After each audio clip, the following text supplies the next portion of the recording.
Olá, queridos amigos, sejam todos muito bem-vindos ao ambiente virtual da Casa de Francisco. É com muita alegria que estamos aqui juntos para mais um momento de estudos e reflexões acerca da doutrina espírita. Hoje nós teremos o nosso companheiro Wellington Balbo. Ele é da Escola de Doutrina Espírita A Caminho da Luz, em Salvador, Bahia, e nos falará sobre o tema Percepções e Sensações dos Médiuns. E para prepararmos o ambiente, vamos juntos agora fazermos a nossa oração. Fechando os nossos olhos, procurando acalmar a mente, o coração, pensarmos na figura doce do nosso irmão Jesus, pensarmos ainda em Deus, nosso Pai, que é tanto amor e misericórdia. Nesse momento em que aqui estamos juntos, reunidos, para ouvir um pouquinho mais dos ensinamentos, refletir sobre a doutrina espírita, agradecemos por essa oportunidade, agradecemos pela nossa vida, nossa saúde e rogamos para que aqueles que se encontram passando por momentos difíceis, turbulentos, de dor e sofrimento, possam ter seus corações acalmados, suas dores amenizadas, na certeza de que o Pai olha por todos nós com seu infinito amor, com todo cuidado e zelo, Ele nos acompanha. Envolva aos nossos lares, aos nossos familiares, a todos que necessitam de Ti, ao nosso planeta Terra, tão querido, que passa por essa fase mais difícil, mais turbulenta, que em breve que tudo possa se acalmar, que possamos extrair as lições necessárias e seguir em frente, com fé e esperança. Obrigado por tudo, esteja conosco hoje e sempre, que assim seja, graças a Deus.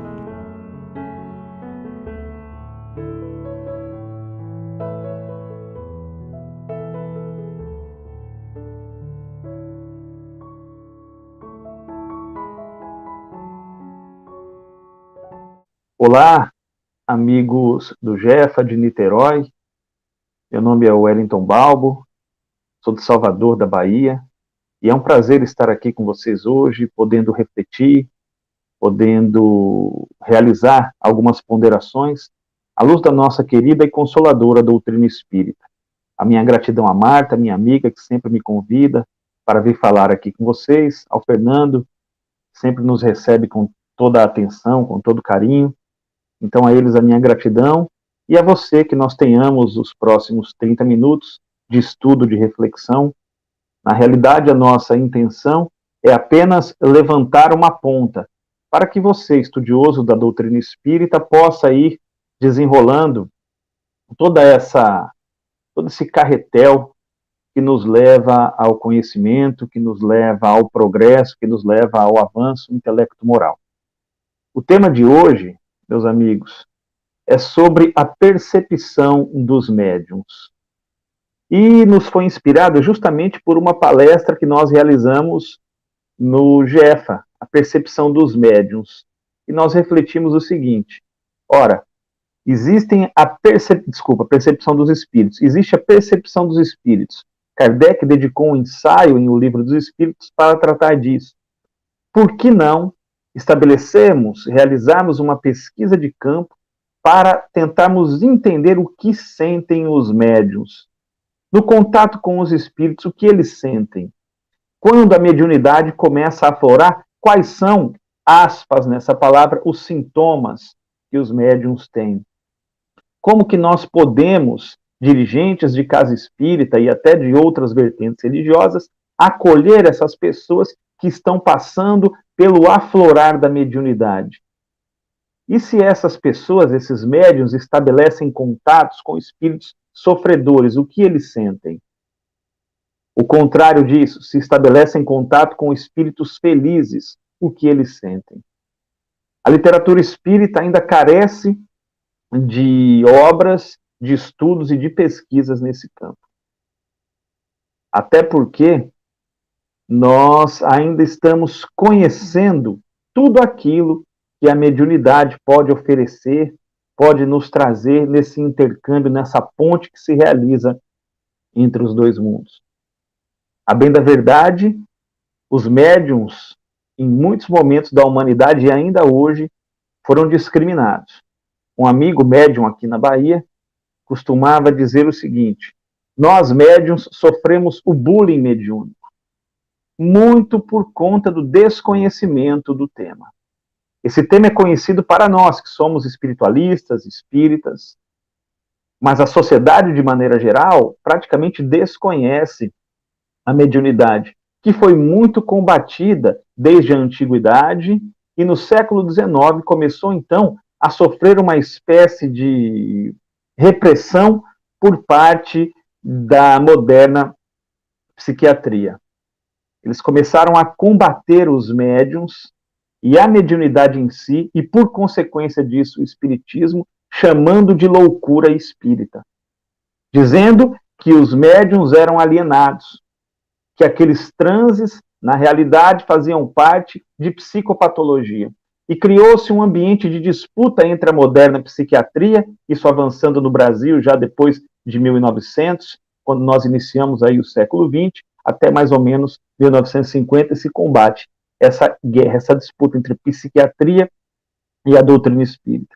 E com isso nós tivemos médiuns que foram discriminados, tanto médiuns espíritas, quanto médiuns das religiões de matriz afro-brasileira, que mantêm esse contato com os espíritos. Aquelas pessoas que benziam, que tinham uma capacidade mediúnica um pouco mais aguçada, elas eram naturalmente discriminadas e ditas que possuíam psicopatologias. A mediunidade de Francisco Cândido Xavier, por exemplo, quando começou a aflorar, ele que era católico, ele também sofreu as suas discriminações. As pessoas chamaram, inclusive membros de sua família, Chico Xavier, de maluco. Por quê? Porque o indivíduo ali, no começo da sua adolescência, no começo da sua juventude, diz que começa, até na infância, diz que começa a ver espíritos, e como não se havia conhecimento sobre o tema era pouco debatido, discriminavam os médiuns. Tudo fruto da ignorância. Aquilo que era verdade, aspas aí para a palavra verdade, num determinado tempo, hoje já começa a ser descartada, porque de certa maneira, alguns psiquiatras estão fazendo esse trabalho, essa ponte entre a ciência e entre as experiências mediúnicas, as experiências místicas, os contatos que os chamados médiuns estabelecem com os espíritos. Isso sempre aconteceu e continua acontecendo, porque é uma condição do ser humano a mediunidade. O doutor Alexander Moreira vem fazendo um belíssimo trabalho lá da Universidade Federal de Juiz de Fora. Em 2005, ele escreveu uma tese fazendo algumas distinções entre mediunidade e psicopatologia. Como nós podemos, de certa maneira, distinguir aquele indivíduo que está passando de fato por um processo mediúnico, que está estabelecendo contato com os espíritos, daqueles indivíduos que estão passando por uma enfermidade orgânica e aí requer, sim, um tratamento. Se por um lado a psiquiatria combatia o espiritismo, os médiuns, as religiões de matriz afro-brasileira, por outro lado, nós não podemos entrar neste campo. Quando aparece a questão orgânica, é necessário buscar-se um indivíduo que estudou para aquilo, um médico convencional, um psiquiatra. Então vamos aqui ver os principais pontos que o Dr. Alexander Moreira traz para nós nessa sua dissertação, falando sobre as diferenças entre mediunidade, as experiências de mediunidade e a psicopatologia. Então, as experiências de origem espiritual, elas estão de acordo com a tradição religiosa da pessoa. Já a psicopatologia, ela está fora do contexto cultural do indivíduo. Ela é uma coisa que ocorre como se fosse à parte. Parece que sai de toda a situação, de toda a história que aquela pessoa tem. A pessoa que passa pela experiência de cunho espiritual, ela compreende a incredulidade dos outros, segundo essa pesquisa do Dr. Alexander Moreira. Já a psicopatologia, ela tem crenças incorrigíveis. A pessoa que passa pela experiência espiritual, após o seu término, ela descreve essa experiência com riqueza de detalhes. Detalhes coloridos, vivos. É como se ela estivesse, de fato, vivendo aquilo. Já as pessoas que estão com essa desordem orgânica, a psicopatologia, os discursos delas são mais discursos voltados à negatividade. As ideias são desconexas, elas não batem, elas não têm um encadeamento lógico. Então, só por isso nós já conseguimos fazer essa distinção. O indivíduo que passa pela experiência espiritual, ele habitualmente considera que sua experiência necessita de alguma modificação interior, que ele modifique o seu comportamento, que ele melhore, que ele progrida, que ele avance. Essa experiência de cunho espiritual, ela tem um significado para ele, ela leva algo a mais para esse indivíduo. Já quando o caso é de psicopatologia, isso não tem nenhum valor, nenhuma relevância. Não há nenhuma reflexão em torno da mudança de comportamento, em torno de algo transcendental.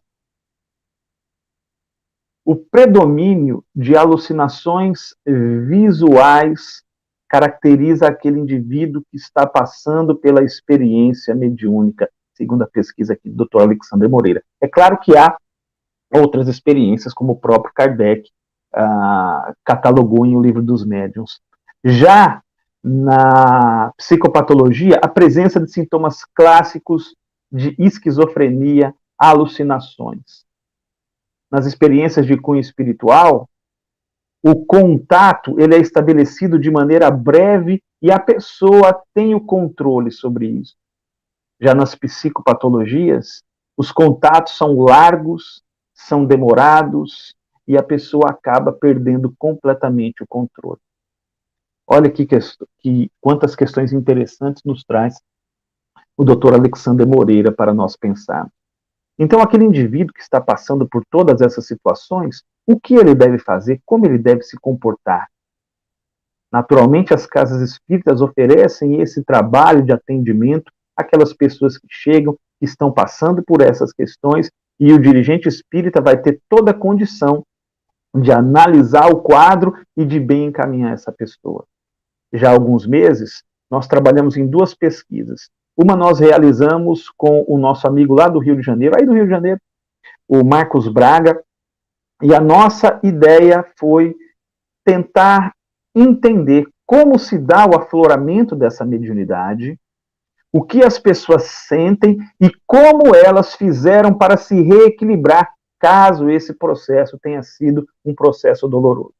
Nós fomos a campo e entrevistamos 38 médiuns, demos vozes a esses médiuns para que eles trouxessem as suas experiências. E constatamos o seguinte: as primeiras aparições a esses médiuns, as primeiras questões envolvendo a mediunidade, se deram na adolescência. Poucas foram na infância e algumas quando o indivíduo começou a trabalhar na reunião mediúnica no centro espírita. Mas todos eles, a maioria deles, teve uma variação dos 13 aos 17 anos, né?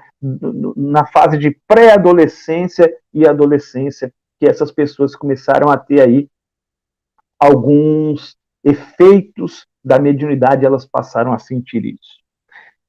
Sonhos confusos, angústia, taquicardia, choro, premonições e odores foram que esses 38 médiuns mais narraram sentir quando do processo de aproximação do espírito deles.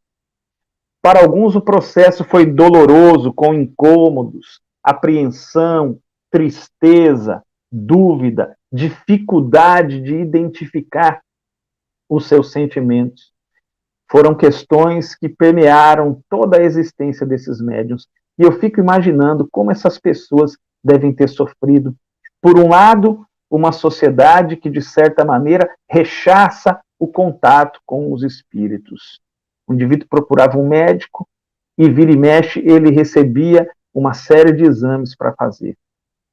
E, do outro lado, as dúvidas oriundas da própria família. Então, olha a dúvida que se brota no íntimo, no ser do médium.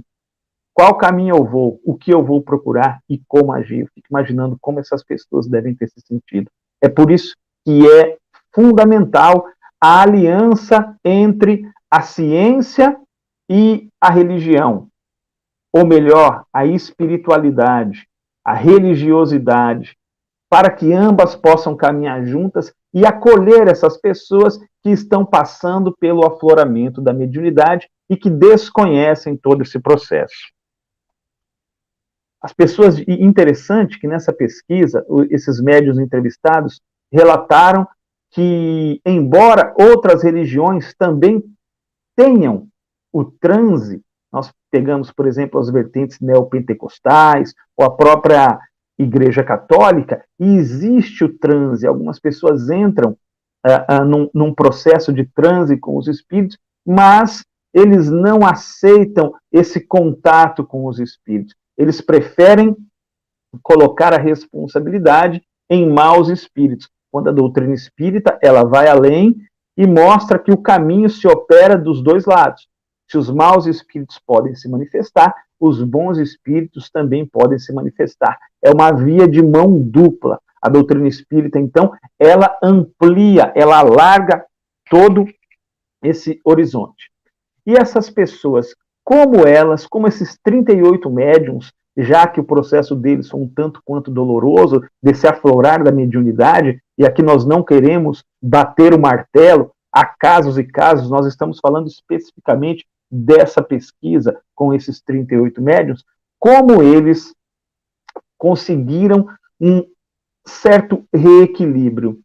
E todos eles narraram que conseguiram se reequilibrar ao procurar a casa espírita e receber aquilo que nós chamamos no texto, o Marcos Braga e eu, de pacote básico, que é o estudo doutrinário, a leitura de obras edificantes e a própria participação nas reuniões em si, foi dando um norte a esse indivíduo, porque naturalmente também leva à mudança, à modificação do comportamento, o que acaba dando um alicerce, dando uma base, deixa esse indivíduo mais próximo do conhecimento, de modo que ele quebra com a ignorância, ele já sabe o que está acontecendo com ele, como diz na questão 459 de O Livro dos Espíritos, que Kardec pergunta: os espíritos podem influenciar nos nossos pensamentos e nas nossas ações?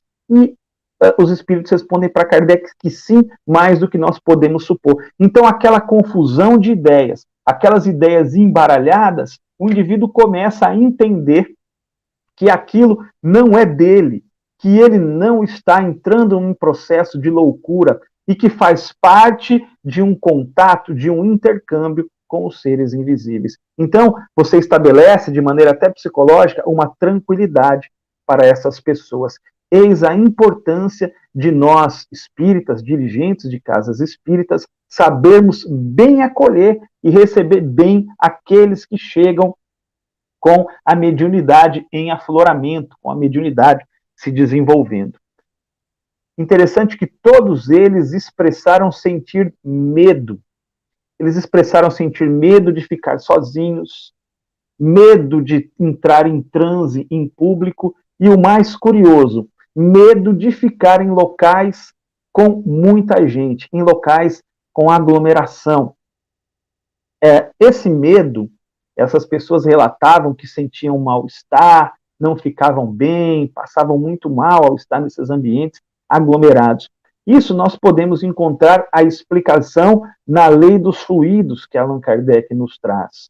Nós estamos mergulhados nesse fluido cósmico universal, ou fluido universal, e o fluido, ele é o rio, ele é o mar que faz com que o pensamento navegue e chegue, saia do ponto A e chegue até o ponto B.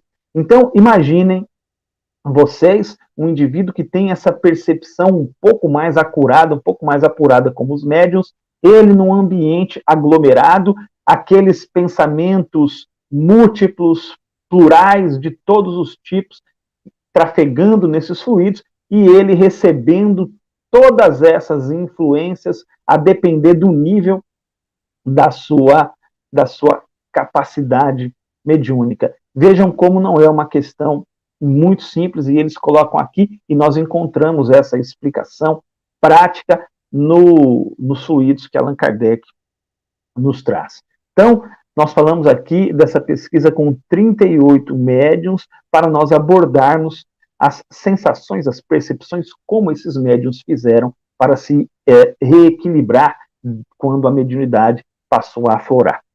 E depois, agora recentemente, nós realizamos uma pesquisa com 66 médiums, uma espécie de aprofundamento dessa pesquisa, também para entender o que os médiums sentem, como os médiums sentem, se quando espíritos em sofrimento entram em contato com esse médium, se ele capta as sensações desse espírito, se são sensações físicas, dor, fome, frio, sede, se o médium sente isso, se são sensações de ordem moral, raiva, mágoa, inveja, ciúme, se os médiums sentem isso. Para os médiums, qual é a sensação que fica mais complexa para eles, que é mais aguda, que é mais vigorosa, que é mais potente, se é a sensação física ou se é a sensação moral.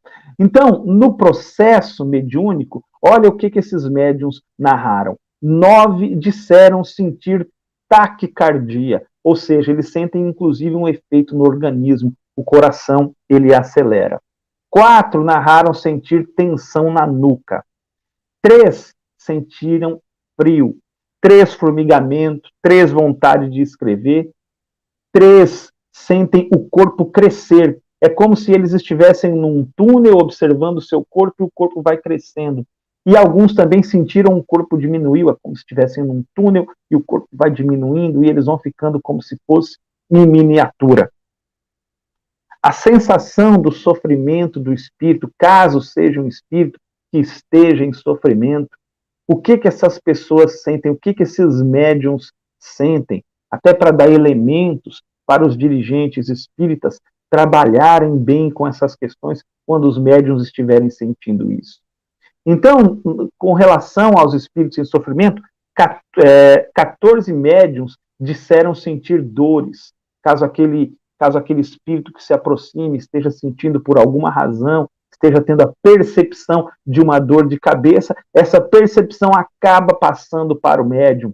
Caso esse espírito esteja sentindo uma dor na perna ou em algum outro órgão, essa percepção acaba passando para o médium. E quando a reunião cessa, quando há o findar da reunião propriamente dita, essas dores elas vão diminuindo, diminuindo, diminuindo, ao ponto do médium não sentir mais nada.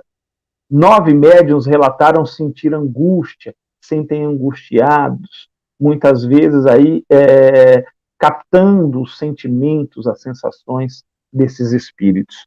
Medo, olha o medo aí novamente. 5 médiuns disseram sentir muito medo quando ocorre um processo desse tipo. 7 médiuns narraram sentir uma profunda tristeza.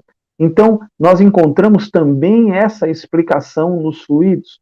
No próprio intercâmbio mediúnico, os fluidos eles se combinam. O fluido que o espírito emana e o fluido do médium, isso daí acaba se fundindo e o médium percebe esses fluidos, essas sensações, essas percepções que o espírito tem, e por isso ele então acaba sentindo no seu próprio corpo físico. Mas e com os bons espíritos? O que esses médiuns, o que esses 66 médiuns relataram sentir quando estabelecem contatos com bons espíritos, com espíritos que estão em situação de felicidade, em situação boa no mundo dos espíritos? 13 relataram sentir uma profunda paz, uma sensação muito boa. 6, tranquilidade, e 5 disseram sentir leveza. E aí vieram mais tantas outras citações. Na realidade, o que mais teve foi um combo de sensações.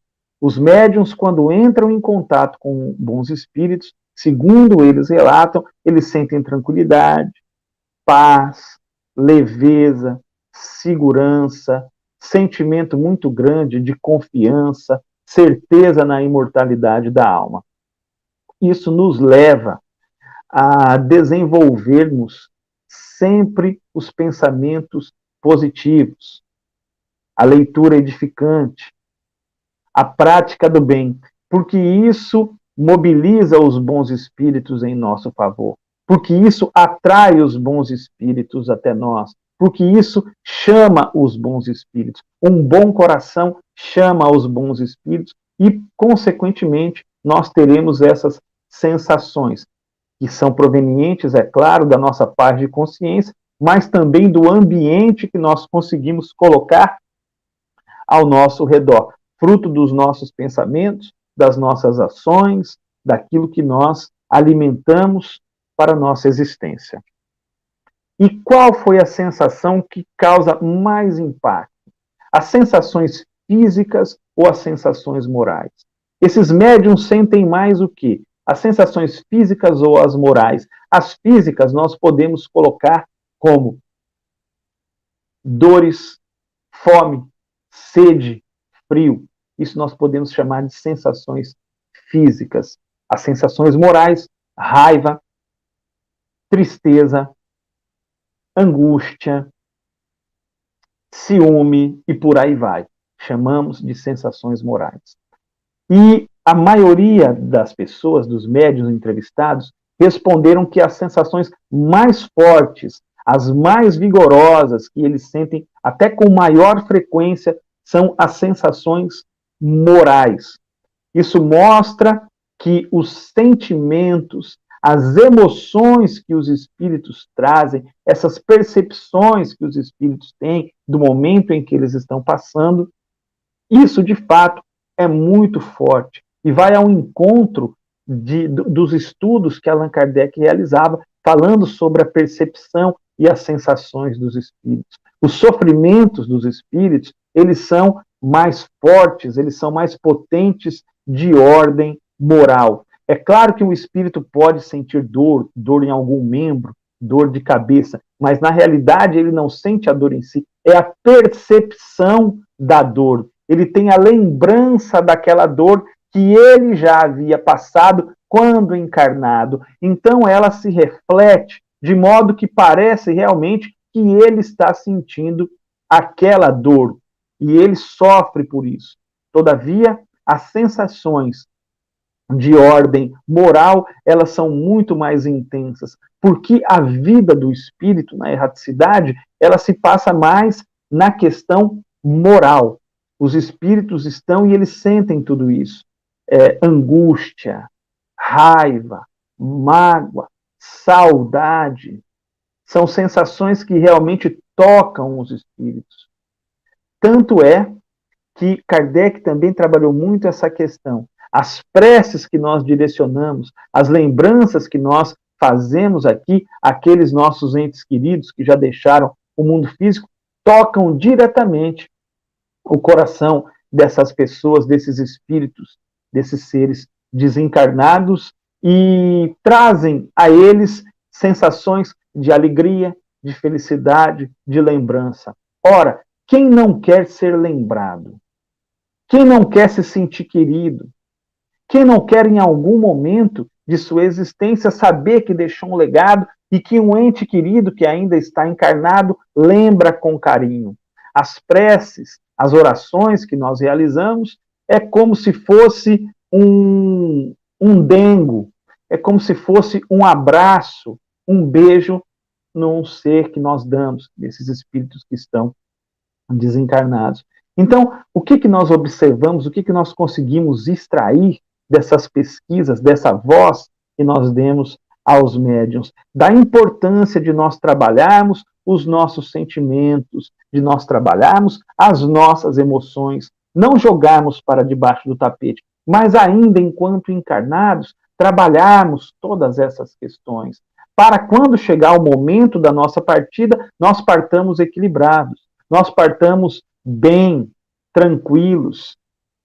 Mais ainda, identificar o conhecimento, a importância do conhecimento espírita no nosso processo de avanço espiritual. Quantas pessoas, ao longo de toda a história da humanidade, não foram denominadas como loucas, quando na realidade elas estavam passando apenas por um processo de mediunidade, de contato com os espíritos, e por ignorância, por falta de estudo, por falta de por desconhecimento do tema, não conseguiram se desvencilhar de todas essas situações. Então, meus amigos, fica para nossa reflexão. Como dirigentes espíritas, bem acolhemos aquelas pessoas que chegam ao centro espírita. Não fazemos, como disse um colega nosso aqui na Bahia, o bullying mediúnico. Não negarmos as experiências que as pessoas têm. E também não colocarmos pressão demasiada nos médiuns. Deixarmos com que a mediunidade seja natural, com que o contato se dê da maneira mais natural, mais leve possível. Ora, se nós não estabelecemos nenhuma pressão para que as pessoas conectem-se aqui na Terra umas às outras, por que estabeleceremos pressão para que os médiuns se conectem aos espíritos? Fica essa reflexão para todos nós. Agradeço a atenção de todos vocês. Muito obrigado por mais essa oportunidade. Vamos agradecer a Deus, a Jesus, aos bons espíritos, por mais essa oportunidade de estudos e de esclarecimento dessa doutrina consoladora e esclarecedora que é a doutrina espírita. Até uma próxima oportunidade, que assim seja.